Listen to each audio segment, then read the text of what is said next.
And you're very welcome. This is 9/11 Deja Vu on breakfornews.com with Fintan Dunne reporting.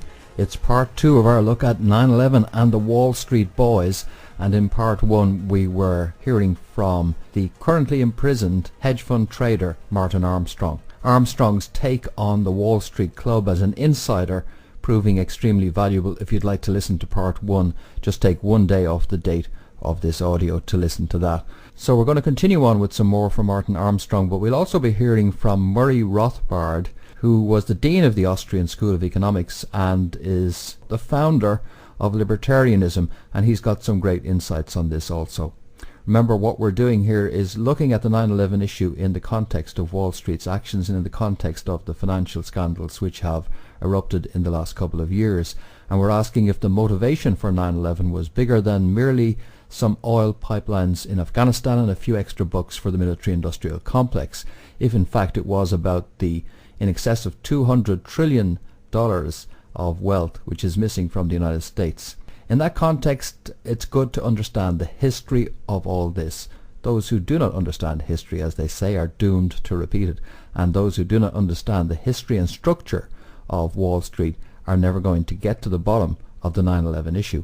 It's the big picture, and it gives us an insight into that most critical aspect of any murder case, be it a mass murder or an individual murder. What was the motive?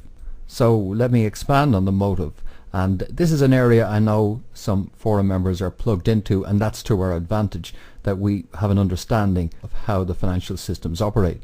From forum member Jerry Fletcher, for example, we know about the origins of this debt-based system in Venice, developed by the merchants of Venice. That system was then perfected in the City of London. And of all the actions taken by the City of London in structuring its financial systems, none was more critical and important in the development of our modern fascism than what happened in relation to share ownership.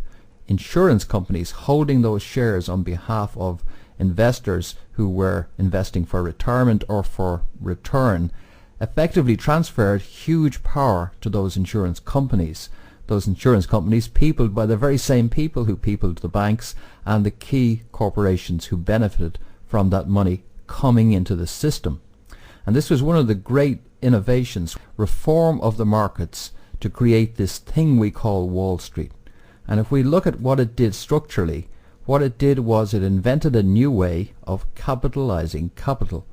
It freed up money such as savings and investments by ordinary people to be added into the pool of available capital. Now that is a huge advantage, because you need fundamental capital in order to expand capitalism itself. And so this created a wave of money which enabled the expansion of the New World Order and of the capitalist system itself. Did provide benefits to us all. After all, the internet, which you're currently using to listen to this, was developed in the context of this widely available capital resource. However, the downside is that this also created accompanying inflation, and that inflation ate away at the earning power of the average worker. Beautiful, something that allows you to expand capitalism and reduce wages at the same time. Terrific. And so as I say, growing out of London was this control structure whereby stock markets were tied into insurance companies, which were tied into banking, which is tied into politics. Now, another forum member, Hawkwind, points out that it's hardly a coincidence that the great wave of funds from the baby boomers and their retirement investments reached a crescendo around the time of 9/11. No, it's hardly a coincidence. Like sharks attracted to fresh meat thrown in the water, these people know that that wall was coming. The demographics have been known for some time. We're talking about baby boomers as common knowledge, that this wave of individuals were growing up. And as they began to head into their 40s, they began to have more and more disposable income to invest. And so around them grew up this structure designed to channel those investments into and for the benefit of the New World Order. Now, I'm not going to quote quite so much from Martin Armstrong in this episode because I did want you to hear him in his own voice. But I certainly will quote this bit about Elliot Spitzer. The talk on the street about taking down Elliot Spitzer, says Armstrong, was that this had been orchestrated by the club for payback and to send a signal that nobody screws with the club, as it were. Elliot Spitzer, he says, had been known to many on Wall Street to be fond of the hookers. His public image was only a show. He was after the big bucks and to make a name for himself, even if that meant targeting Goldman Sachs or AIG. But he didn't take into account how much Wall Street controlled the federal boys and the courts, says Armstrong, so his fall from grace was orchestrated and there was loud cheers when he went down in flames. That sort of stuff sends a pretty clear message to people about what happens if you mess with the club. But as well as making sure they send that messages to those who are not on the inside, so to speak, Goldman Sachs also in the mid-90s, says Armstrong, began a strategy to conquer from within. Staff from Goldman Sachs were infiltrating government in all departments under both kinds of administrations. The strategy was said to have been the brainchild of Robert Rubin. It paid off, for example, in 2000 when AIG went to the New York State Insurance Department to inquire if the default swaps, these credit default swaps, should be exempted from regulation. Now, Neil Levin ran that department for New York State, and he was a former vice president of Goldman Sachs. He gave the all-critical blessing to AIG and exempted the swaps for regulation. That set up the housing bubble for inflation. So there's AIG making sure that this new product, credit default swaps, was exempted from regulation. Where did they get it? As an interesting aside, Gretchen Morgenstern in the New York Times has reported that they were invented by J.P. Morgan, but Morgan was unsure about deploying this financial product because it feared the kind of blowback. At least that's what Morgenstern says. Instead, the idea was taken up and implemented by AIG. Now, I'm not quoting from Armstrong here because so much of this is now coming out in the public domain, though Armstrong writes about it. And what's interesting is that there we had AIG getting the nod, so to speak, from a former VP of Goldman Sachs who happens to be in the right regulatory area.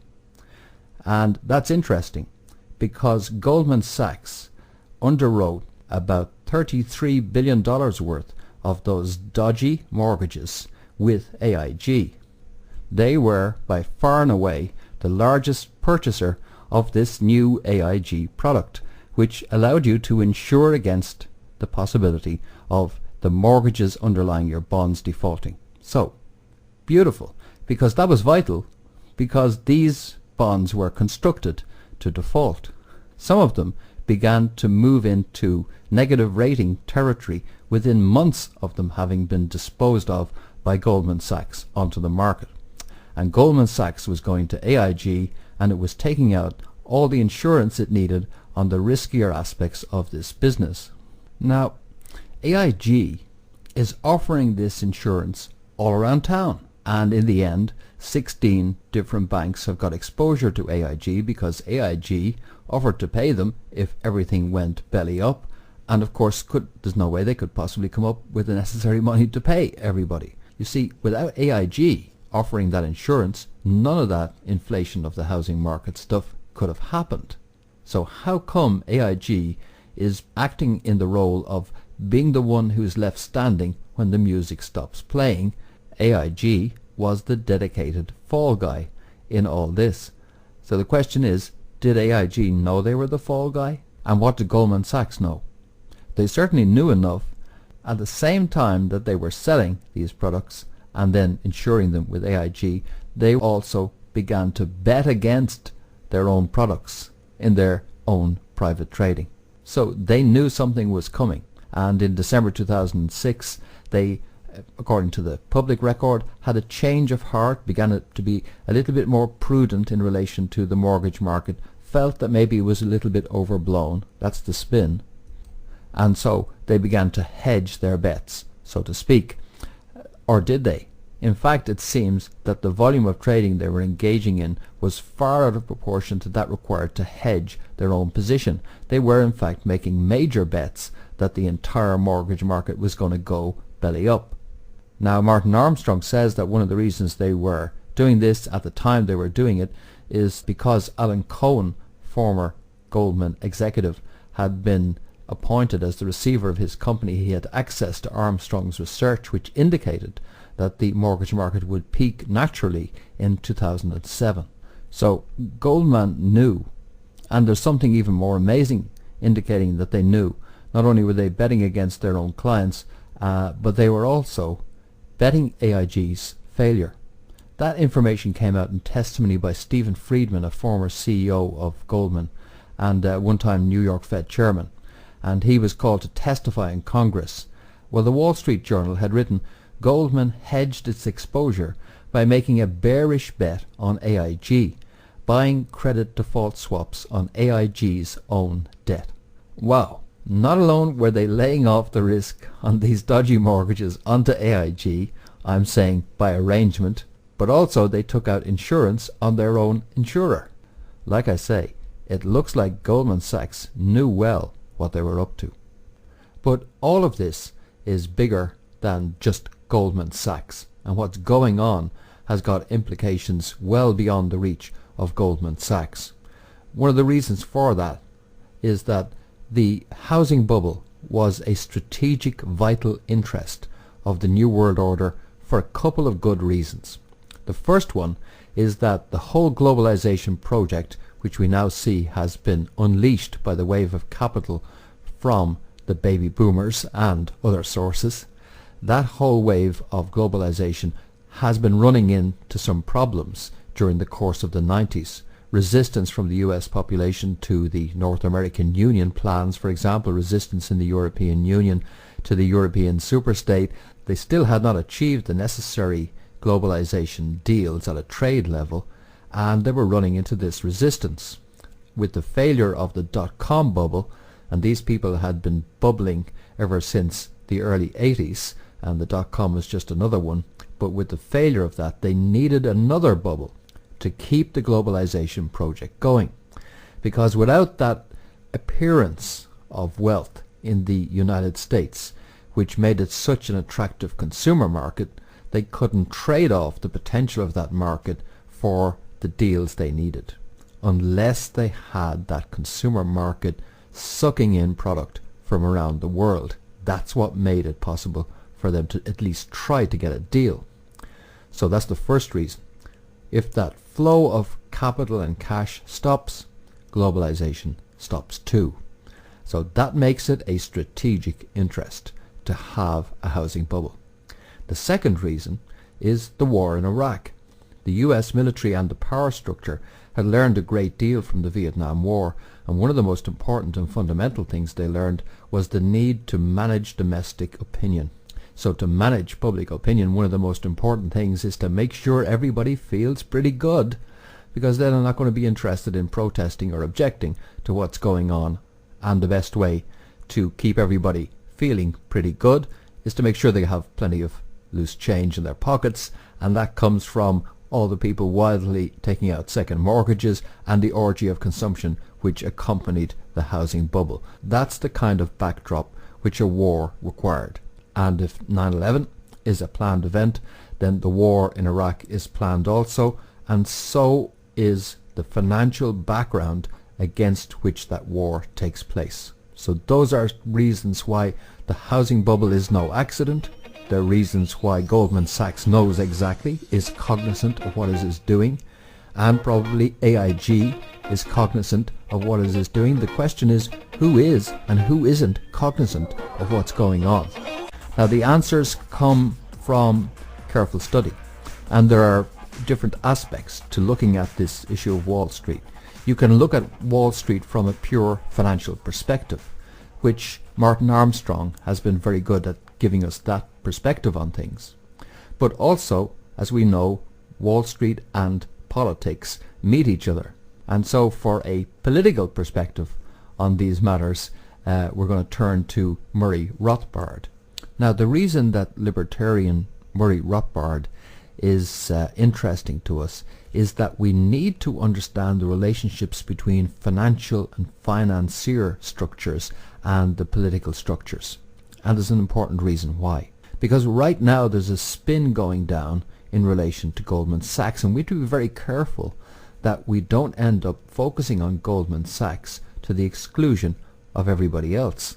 For example, right now, supposedly, the Obama administration has gotten the message from the public in recent elections, and as a result, former Fed chairman Paul Volcker has staged a bit of a recovery. Having been sidelined, he's now the belle de jour. Now, Volcker came up through Chase Manhattan Bank, part of the JP Morgan Chase grouping, and the word that has been circulated is that JP Morgan Chase are a little bit pissed off with the likes of Goldman Sachs, who have behaved in such a cavalier fashion and threatened the livelihoods of everybody. And the spin also is that, everybody's sick of Goldman Sachs, and it's time to get some hands on the tiller that are a bit more reliable. So the word is that instead of people who are linked to Goldman, like Paulson, Geithner, etc., Summers, that instead we're going to have a resurgence by the JP Morgan gang, who will now be taking a leading role in Obama's administration, with Volcker being now the chairman of Obama's newly formed Economic Recovery Advisory Board, and he's talking about bringing in financial reform to curb the excesses which were so ruthlessly exploited by the likes of Goldman Sachs. But we want to be careful here that we're not buying into the idea of Goldman Sachs being the iron fist that executed what we just saw happen, and the velvet glove being donned by JP Morgan. So to understand, is this a real or an artificial division in the elite, and who's playing on whose team, we need a bit of insight into what's going on from Murray Rothbard. This is from an article by Murray Rothbard which was published back in 1984, but nevertheless it is invaluable for the insights which he charts, the relationships between various key players. And I'm going to quote some from that article. I'll link to it in the forum if you want to take a read of the whole thing. So here's what he has to say, and I'm going to take it right back so that we can see the relationship between the UK, the US, the Council on Foreign Relations, the Trilateral Commission, and the various financial groupings: Rockefeller, Rothschild, JP Morgan, Goldman Sachs, Lehman Brothers, etc., etc. So we get a feel for how these different players are interacting with each other, and we take a look at their track record to see the liaisons and alliances which exist among the elite. Rothbard also explores for us the relationship between the City of London and the US financial structure, and he begins his analysis by pointing out that the Federal Reserve was the outgrowth of 5 years of planning, amending and compromising among various politicians and concerned financial groups, led by the major financial interests, including the Morgans, the Rockefellers and the Kuhns-Loebs, along with their assorted economists and technicians. In England, Cecil Rhodes had launched a secret society in 1891 with the aim of maintaining and expanding the British Empire to reincorporation of the United States. It was called the Round Table, and the first American to be asked to join the Round Table was George Louis Beer, who came to its attention when his books attacked the American Revolution and praised the British Empire of the 18th century. Anyway, Beer and the head of the Round Table group in England, Lionel Curtis, founded a new organization to advance this aim. The new group was the Institute for International Affairs, and it began in 1919. The British branch of it was the Royal Institute for International Affairs. I know many of these names are familiar to you from conspiracy research. The American branch of the new group took a while to get going. This organization was the Council on Foreign Relations. While varied financial interests were represented in the new organization, the Council on Foreign Relations was Morgan dominated from top to bottom. After World War II, the united Rockefeller and Morgan Kuhn-Loeb Eastern establishment wasn't allowed to enjoy its financial and political supremacy unchallenged for long. Cowboy Sunbelt firms, maverick oil men and construction men from Texas, Florida and Southern California began to challenge the Eastern establishment Yankees for political power. Now, while both groups favor the Cold War, the Cowboys are more nationalistic, more hawkish, and less inclined to worry about what Europe thinks.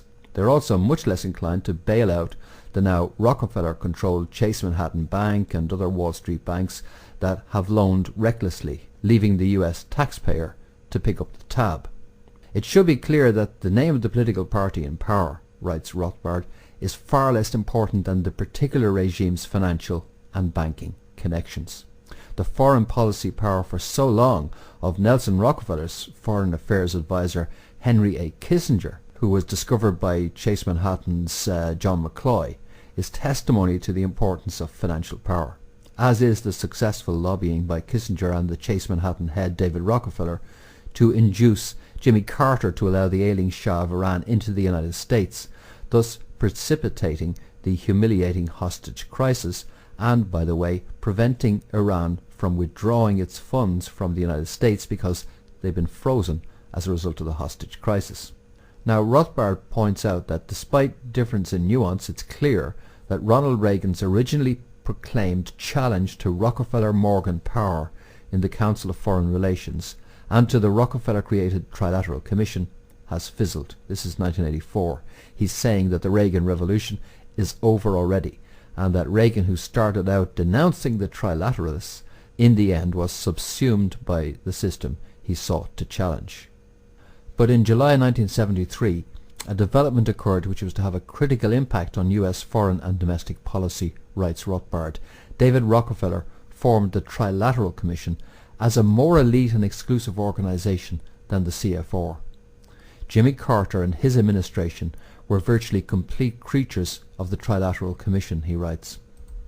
So, despite the fact that Reagan had been against the Trilateral Commission in his early campaigning, he did, of course, appoint a member of the Trilateral Commission, George H.W. Bush, as his vice president. Not only that, but Caspar Weinberger, who's also a trilateralist, was appointed Secretary of Defense by Reagan. Arthur F. Burns was appointed ambassador to West Germany, another trilateralist, and Paul Volcker was appointed head of the Fed, and Henry Kissinger was brought in to be the guiding hand behind the foreign policy. Now, bearing in mind that Rothbard wrote this back in 1984, he concluded his article like this: "It's hard to see how the trilateralists can lose in the 1984 elections. On the Republican ticket, they have George Bush, the heir apparent to Ronald Reagan, and in the Democratic race, the two front-runners, Walter Mondale and John Glenn, are both trilateralists, as is Alan Cranston of California. And as a long shot, John Anderson of the National Unity Party is also a trilateral member. Clearly," he concluded, "the trilateralists and the financial power elite can sleep well at night, regardless of who wins." Can you name any other trilateralists? It's a who's who of recent politics, folks. So I think that what Rothbard's analysis shows us, that in recent times the key grouping we need to be tracking and whose links we need to track is the Trilateral Commission members. But there was an interesting development in the year 2000.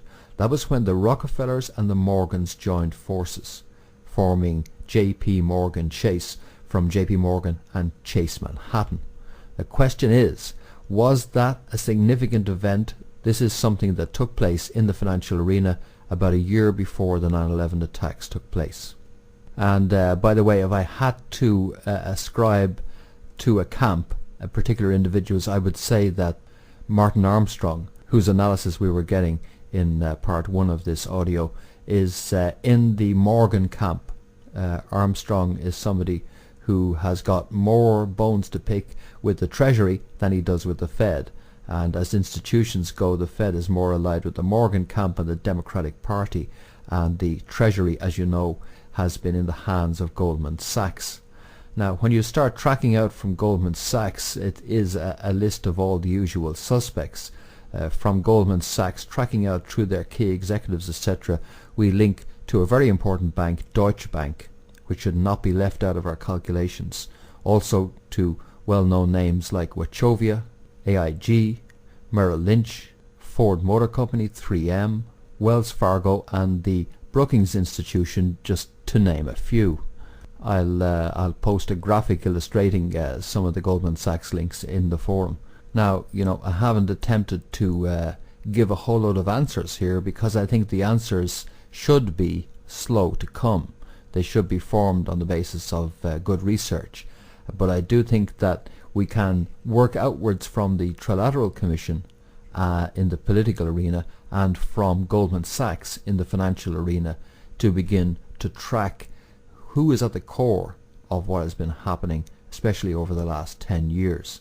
And also we need to get an understanding of how real is that division between the Goldman camp and the JP Morgan Chase camp, the one that's being highlighted at the moment. And one of the subtleties of all this is that the interests of these groupings can sometimes go hand in hand, even though the groupings may not be allied with each other.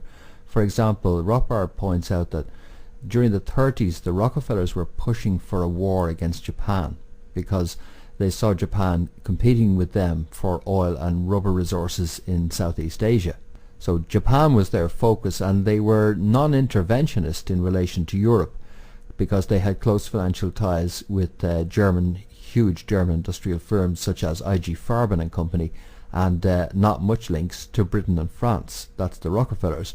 But the Morgans, by contrast, were interested in a war with Germany, were pushing for a war with Germany. They had financial ties with Britain and France. So, says Rothbard, World War II might therefore be considered from one point of view as a coalition war. The Morgans got their war in Europe, and the Rockefellers got theirs in Asia. But one thing that we can say for certain is that the issue of the literally hundreds of trillions of dollars at stake in all of these market developments over the last 30 years is by far and away the most compelling and the most lucrative motivation that exists to explain the events of 9/11. There is a dynamic which we saw in relation, say, to the Kennedy assassination, where the Warren Commission did not answer the questions about the assassination, and where people's concerns continued, and that went on for years after the Warren Commission report. In a similar way, the official 9/11 report did not answer the questions about 9/11, and so the 9/11 issue, I believe, has not gone away. It's merely been parked, and it will come back to haunt the establishment. Now, it's important that there is at least some intelligent analysis of the 9/11 issues going on. The reason for doing these audios and the reason for continuing to focus on this is that I don't see that intelligent analysis taking place elsewhere to any great degree. If you do, please let me know of anywhere where issues like penetration, intelligence agency penetration of the 9/11 movement, issues like the vast orgy of red herrings which have been trotted out, where those kinds of issues are being dealt with and analysed from an intelligence analysis perspective. I don't see that happening, and so that's why we'll continue to do that. We've now dealt with one major issue, which is the issue of motivation, and I do believe that this addresses the issue of motivation. Okay, that's it for this edition. I'll be back with more editions of 9/11 Deja Vu, and also with regular shows, and I hope you can join me for those. But in the meantime, for breakfornews.com, this has been Fintan Dunne reporting.